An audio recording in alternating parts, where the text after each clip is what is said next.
Hello friends, இன்றைக்கி நம்ம பார்க்க போகிறது ரொம்ப ஆரோக்கியமான ஹெல்த் மிக்ஸ் தான் பார்க்க போகிறோம். இதை ப்ரோட்டீன் ட்ரிங்க்னு கூட சொல்லலாம்.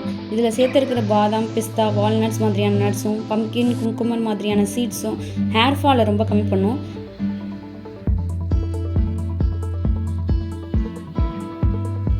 இதில் கருப்பு உளுந்து சேர்த்துருக்கதால லேடிஸ்க்கு ரொம்ப நல்லது. இடுப்பு வலி, கை கால் வலி, குறுக்கு வலி மாதிரியான எந்த வலிகளையும் வராமல் தடுக்கும். இதை நாம் ரெகுலராக எடுத்துகிட்டு வரும்போது இந்த பெயின் எல்லாம் இல்லாமலே போயிடும்.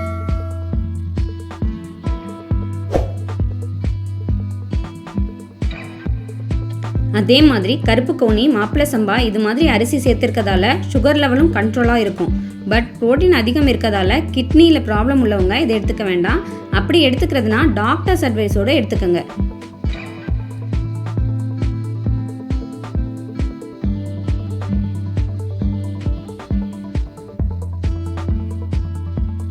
இதில் கம்பு, கோதுமை, சோளம், சிவப்பு அவல் இந்த மாதிரி தானியங்கள் எடுத்துக்கிறதால உடம்புக்கு குளிர்ச்சியையும் தேவையான விட்டமின்ஸையும் தரும். உடல் சோர்வுக்கு ரொம்ப நல்லது.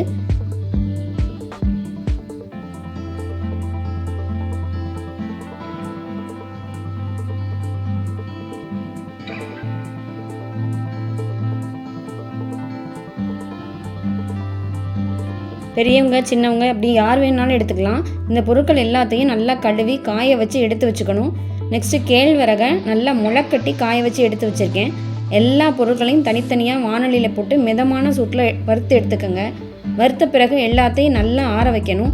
நெக்ஸ்ட்டு இதை நைஸாக அரைச்சி எடுத்துகிட்டு வந்துடலாம். அப்படியே அரைச்சி எடுத்துகிட்டு வந்ததை நல்லா காய வச்சு ஒரு ஏர்டைட் கண்டெய்னரில் போட்டு வச்சுக்கோங்க. அப்படி போட்டு வச்சுக்கிட்டிங்கன்னா 6 மந்த்ஸுக்கு கெட்டு போகாமல் இருக்கும்.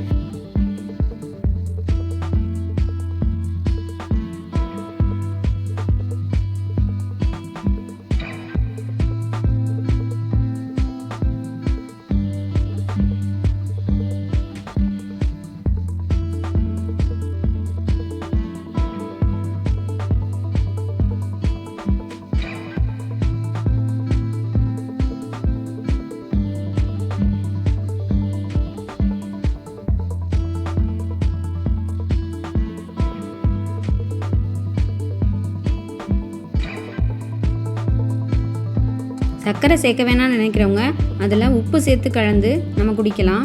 இதில் எள்ளு, அதே மாதிரி ஆளிவதை சேர்த்துருக்கிறதுனால எள்ளும் ஆளிவதையும் வறுக்கும் போது லைட்டாக வெடிக்க ஆரம்பிக்கும்.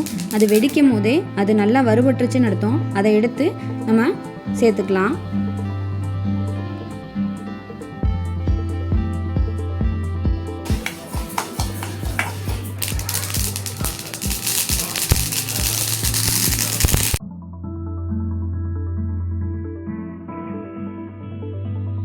இதில் ஏலக்காயை வறுக்காமல் கூட சேர்த்துக்கலாம். ஆனால் நான் இங்கே ஏலக்காயை வறுத்து சேர்த்துருக்கேன்.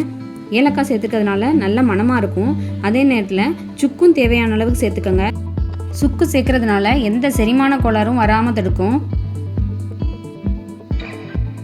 டெய்லி காலையில் 2 ஸ்பூன் போட்டு 1 கிளாஸ் தண்ணி, 1 கிளாஸ் பால் அதோடு சேர்த்து நல்லா கொதிக்க விட்டு கொஞ்சம் நாட்டு சர்க்கரை அல்லது பனங்கற்கண்டு சேர்த்து குடிச்சிட்டு வந்தால் நல்லா டேஸ்ட்டாக இருக்கும்.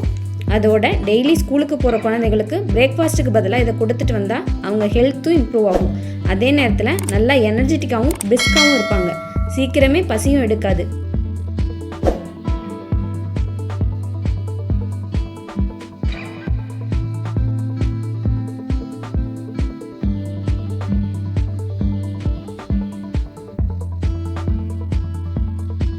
இந்த வீடியோ உங்களுக்கு பிடிச்சிருந்தா லைக் பண்ணுங்கள், ஷேர் பண்ணுங்கள், மறக்காமல் சப்ஸ்கிரைப் பண்ணுங்கள்.